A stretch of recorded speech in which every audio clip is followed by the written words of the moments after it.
India का top order जिसकी वजह से इंडिया टूर्नामेंट में फेवरेट्स बन गई थी, वही इंडिया की सबसे बड़ी कमज़ोरी बन चुका है। इंडिया का टॉप ऑर्डर क्यों फेल हो रहा है कंटिन्यूसली स्कोर बड़े करने में? अभिषेक शर्मा का कोलैप्स, ईशान किशन अच्छी फॉर्म में लेकिन आज वो नहीं चले तो पूरी टीम ताश के पत्तों की तरह चलेगी। तिलक वर्मा का पहले स्लो स्ट्राइक रेट और आज बिल्कुल ही कोलैप्स हो जाना। मेन बात सूर्य कुमार यादव, 20-22 बॉल खेल के भी 100 से कम का स्ट्राइक रेट इतने इंपॉर्टेंट मैच में, जो कि नज़र आ रहा था पिछले 2-3 मैचों से, जिस पर बात भी हुई थी। और बाकी प्लेयर्स पे भी बात करते हैं। तो यार देखो, मेन दिक्कत कहाँ से चालू हुई? मेन तो सबसे बड़ा कंसर्न इंडिया का ये है कि पावर प्ले में सबसे पहले ही ओवर में या दूसरे ओवर के अंदर अंदर पहली विकेट लूज़ करते हैं, चाहे अभिषेक शर्मा डक पे आउट हो, चाहे ईशान किशन डक पे आउट हो। तो ये इंडिया का कंसर्न है, क्योंकि देखो एक विकेट फ्री में मिल जाती है अपोनेंट को बिना कोई रन दिए या कुछ घाटा हुए। और चलो यार शुरू से बात करते हैं कि चीज़ पे, फिर आएंगे सब चीज़ों पे। तो स्टेप वाइज स्टार्ट होता है। साउथ अफ्रीका ने टॉस जीत के बैटिंग चुनी थी और उनका भी स्टार्टिंग में कोलैप्स हुआ था। 20 पे 3 उनके भी हुए थे। पावर प्ले में उनके भी 5 ओवर के बाद 27-28 रन थे और 3 विकेट थे। तो खास कुछ उनका भी स्टार्ट नहीं हुआ था, लेकिन उन्होंने उसको फिर क्या कैपिटलाइज किया था मिडल ओवर में, वो सबको पता है। और जसप्रीत बुमराह 4 ओवर सिर्फ 15 रन मायने रखते हैं भाई। 4 से कम की इकॉनमी जब ओवरऑल टारगेट 190 के आसपास का हो, और साथ में 3 विकेट, जिनकी वजह से ही ये टारगेट जो है ये 188 का था, वरना ये कम से कम 210-15 का इजीली जाता है ये टारगेट। और अर्शदीप सिंह 4 ओवर 28 रन और 2 विकेट। आई एस 1 सेकंड देना जी, 4 ओवर 28 रन 2 विकेट सिर्फ 7 की इकॉनमी। और जस्सी भाई की 3.75, बहुत बढ़िया बॉलिंग। आज गड़बड़ हुई वरुण चक्रवर्ती की बॉलिंग में। 4 ओवर 47 रन, ऑलमोस्ट 50 रन और लगभग 11:15 का रन रेट, जिससे रन कंसीड किया वरुण चक्रवर्ती ने, और 1 विकेट मिला। लेकिन देखो आज वो पूरा दिन आ गया जो जिसके लिए डरते हैं। मेरे को तो लग रहा है वही है आज का दिन। तो बाकी भी किसी ने कुछ खास परफॉर्म नहीं किया। वॉशिंगटन सुंदर बॉल से मिले 2 ओवरों में 17 रन और बैटिंग में भी कुछ खास करा नहीं, 11 में 11। और हार्दिक पांड्या 4 में 45, 11:30 का रन रेट।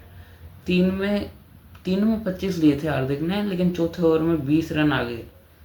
और वही शायद क्या ही यार, मतलब मेन बात तो ये है ना कि जब टारगेट इतना बड़ा होता है, स्टार्टिंग में लूज हो जाते हैं विकेट, तो वैसे चीज़ें चल नहीं पाती जैसे चलनी चाहिए। ये मान लो 187 का टारगेट है, ये 187 की जगह 100 मान लो 75 का ही होता तो इंडिया इतने रन से नहीं हारती। लेकिन वही है ना कि एक्स्ट्रा 10-15 रन हो तो वही हर ओवर बाय ओवर वो प्रेशर पड़ता है। जैसे मान लो जब 12 की रन रेट चाहिए तो वो 12 की जगह 13, 13.15 की पहुँच जाती है। तो वही चीज़ है। शिवम दुबे 2 ओवर में दिए 32 रन और 1 विकेट। इकॉनमी काफ़ी महंगी रही। मेन बात है कि इंडिया ने मिडल ओवर्स में, जो मेनली छठे ओवर से लेके और 16वें ओवर तक के बीच में जो इंडिया ने रन दिए हैं, 9 मैच भाई, क्योंकि वरुण चक्रवर्ती के पहले ओवर में 2 चौके आगे थे, 11 रन का ओवर था। उसके बाद अगले ओवर में भी 38 रन पड़े थे, तो नहीं हो पाया। और उसके बाद एक और चीज़ यार, उनकी बैटिंग की तारीफ नहीं की। बैटिंग काफ़ी अच्छी की इन्होंने। डिवॉल्ट ब्रेविस ने 29 में 45 किए और सबसे मेन प्लेयर डेविड मिलर, भाई ये बंदा तो भरा बैठा थे, वो साफ बात है, क्योंकि इसके जो आईसीसी ट्रॉफी का ड्रीम था वो T20 वर्ल्ड कप वाला, वो हमने लिया था। तो ये भी भरा बैठा था, जैसे हम ऑस्ट्रेलिया के आगे भरे बैठे वनडे वर्ल्ड कप में, वैसे ही तो इसके लिए वैसे ही हम हैं। तो कोई बात नहीं। और फिर स्टब्स ने 24 में 44, जिसमें से लास्ट की 6 में आए थे 20, यानी कि 18 में 24 थे। तो वही बात है यार, देखो बुरा मैच आ जाए तो सबका ही वो होता है। और इंडिया की बैटिंग, जिस पे बात मेनली मैं करूँगा कि अभिषेक शर्मा पे आते हैं सबसे पहले कि क्या करा जा सकता है। पहले 3 डक और इस मैच में 12 में 15, क्या ही कर सकते हैं, चेंज करके देख सकते हैं, देख लो भाई। लेकिन अब आपने इतने चांस दे ही दिए हैं अभिषेक को, और देख लो, क्या पता अगले में चली जाए। और अब बैक कर रहा हूँ मैं अभिषेक शर्मा को, जब इतना बैक करा है टीम ने तो और भी बैक करना चाहिए, क्योंकि अब ऑब्वियसली इतना चांस दिया है तो अब आगे कॉम्बिनेशन छेड़ के फ़ायदा नहीं। और Tilak Varma, mains concern 2 player हैं मेरे लिए सबसे ज़्यादा। अभिषेक तो चलो है नहीं है, वो जब चलेगा तब बना देगा, नहीं चला तो फिर नहीं चल रहा। ईशान किशन 4 मैच 0, इस मैच में नहीं चला, बाकी में बढ़िया करा। तो एक मैच के पीछे तो किसी को कुछ कर नहीं सकते ना। पाकिस्तान वाले मैच में बढ़िया परफॉर्म किया था, नमीबिया में भी बहुत अच्छा खेला था। और वही बात है कि एक मैच के पीछे आप नहीं कर सकते। लेकिन दिक्कत है मेन तिलक से और सूर्य से, क्योंकि ये 2 प्लेयर जो हैं ये आपको वैसा आउटपुट नहीं दे पा रहे हैं जैसा आपको चाहिए। ना रन अप बॉल ही बना रहे हैं, मतलब रन अप बॉल ही बना रहे हैं। इनका स्ट्राइक रेट आप देखो तो 90 से लेके और 105-110 के बीच में ही रह रहा है। पिछले पूरा वर्ल्ड कप देख लो आप, यही सूर्या का एक गेम हटा दो पहले वाला, उसके मतलब उसको हटा दें तो बाकी गेम्स में तो ये काफ़ी बड़ा कंसर्न है। मैं पहले भी बोलता आया था, पाकिस्तान वाले गेम में भी बोला था, वीडियो चेक कर लेना जाके। और ये कंसर्न है मेन, क्योंकि यार देखो बीच के ओवरों में स्ट्राइक रोटेट तो करने होते हैं, ऑब्वियसली आपको विकेट भी थोड़ी बचानी होती है, लेकिन आप एटलीस्ट मतलब 135-40 का तो स्ट्राइक रेट रखो ना यार। ये 100 के स्ट्राइक रेट, आज तो सूर्य का कितना 81.82 का स्ट्राइक रेट, वो स्ट्राइक रेट है यार। जब आप 188 चेस करो, ऑब्वियसली आपको एक एंड पे रोक के खेलना पड़ेगा, वो पता है, लेकिन एटलीस्ट रन अप बॉल तो बनाओ। एटलीस्ट 125 का तो स्ट्राइक रेट रखो, 120 तक का तो रखो यार। कौन कह रहा है कि उस टाइम पे 200 का रखो? आपको एंकर रोल प्ले करना है तो 125 तो रखो, 115 तो रखो, 20 तो रखो। 81 से तो वही बात है, फिर यही 22 में 18 करे, 18 की जगह 22 में मान लो 26 भी करता है या 28 तक भी हो जाते तो भी बहुत बढ़िया था कंडीशन के हिसाब से। लेकिन क्या करोगे, वॉशिंगटन सुंदर को चांस दिया गया था अक्षर पटेल की जगह, लेकिन नहीं बनी बात, ना बैटिंग में ना बॉलिंग में। बॉलिंग में भी 2 ही ओवर दिए, 17 रन खाए थे उसमें, जो कि ठीक ठाक था, लेकिन बैटिंग से कुछ आउटपुट नहीं आया।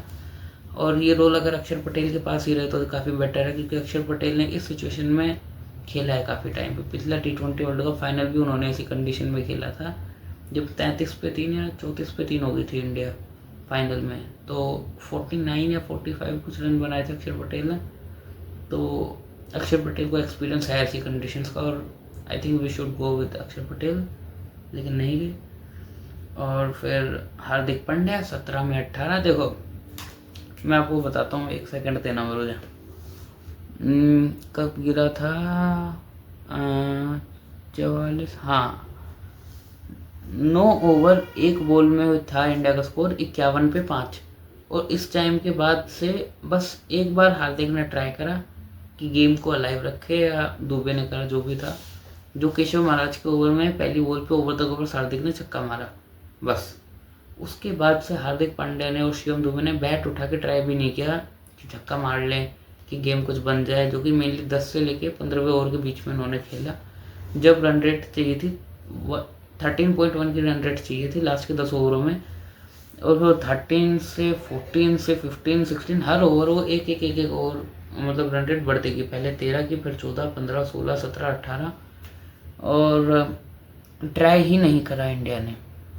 एंड में क्या हाफ वे पे आके, क्योंकि जब दुबे नहीं, जब हार्दिक पांड्या आउट हुए और रिंकू सिंह आए, तब तो मैच खत्म हो ही चुका था। देखो 6 ओवर में 100 रन तो नहीं बनते, 110 रन 6 ओवर में, प्रैक्टिकल की बात है भाई। तो उस टाइम तक जब तक दुबे आए और रिंकू आया, तब तक मैच डेड रबर हो चुका था, फिर कुछ बचा नहीं था। यही था, मार्जिन कम करो तो कर लो। और रिंकू सिंह उन्होंने भी आज कुछ नहीं करा, क्या ही कर सकते थे, और मैच तो ख़त्म ही हो चुका था पहले ही। और फिर अपने शिवम दुबे 37 में 42, एटलीस्ट कुछ तो करा। वही कह रहा हूँ मैं कि कुछ तो करा कम से कम। शिवम दुबे का जैसे 113 का स्ट्राइक रेट था, और स्ट्राइक रेट का क्या करोगे यार, अब जब उसके बारी तक मैच ही ख़त्म हो गया, डेड रबर। लेकिन हाँ, दुबे के पास चांस था तो हार्दिक के साथ कि तब कुछ बड़ी हिट लगा के ट्राई कर लो तो कुछ हो जाए, लेकिन नहीं किया। उसके बाद लास्ट में हालांकि मारे थे 2-3 छक्के, लेकिन कोई फ़ायदा नहीं हुआ उनका, ज़्यादा मार्जिन थोड़ा कम हुआ।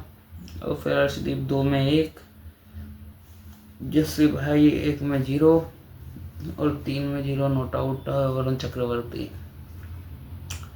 अब आगे क्या कर सकती है इंडिया को सबसे पहली बात तो आने वाला मैच जिम्बाब्वे और वेस्ट इंडीज़ के आगे जीतना ही जीतना है, मस्ट विन कंडीशन है ये, और बड़े मार्जिन से जीतना है। लेकिन ये बड़े मार्जिन वाली बात तब आएगी जब उस कंडीशन में इंडिया पहुंचेगी, क्योंकि अभी उस कंडीशन में तो बिल्कुल नहीं लग रही। जिस तरीके से ये गेम खेला इंडिया ने, मिडल ओवर में बॉलर्स ने कुछ नहीं करा, 2 बॉलर सिर्फ बुमराह और अर्शदीप ने किया डंका, बाकी किसी ने कुछ नहीं करा बॉलिंग में। और बैटिंग में भी किसका ही नाम ले दोगे यार, दुबे ने भी करा बट लास्ट तक कुछ बचा नहीं था उसमें, और बाकियों ने भी कुछ नहीं करा।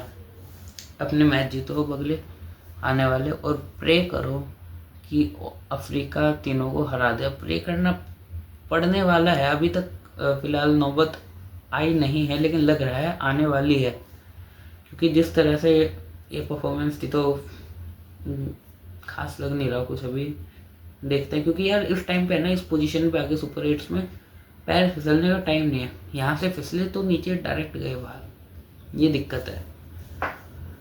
और चलो देखते हैं क्या होता है वर्ल्ड कप में आगे, होप करेंगे आगे अच्छा खेले इंडिया। और एक और चीज़ कहूँगा यार, कि जिस तरह से इंडिया ने बायलेटरल में खेला था, 10 ओवर में 150 चेस कर दिए, 160, और चीरा फाड़ी कर दी पूरी। सूर्य नहीं देख रहा, कुछ भी आए और बजाए जाए। और अभिषेक की तो बात ही छोड़ दो, ईशान किशन ने भी और धुआं उठा रखा था। मतलब सब प्लेयर्स ने इतनी आंधी मचाई हुई थी, लेकिन वर्ल्ड कप आते ही सबका पूरा तरीका चेंज हो गया। मेन बात है और सच बात है ये, सूर्य को ही देख लो या तिलक को देख लो, आई मीन किसको देखो, किसी को देख लो, बट ये सही नहीं है। तो इस वीडियो में इतना ही, थैंक यू। और आपको क्या क्या कमी लगी इस टीम में, क्या क्या और चीज़ें आप बताना चाहोगे, कमेंट सेक्शन में बता देना। Thank you.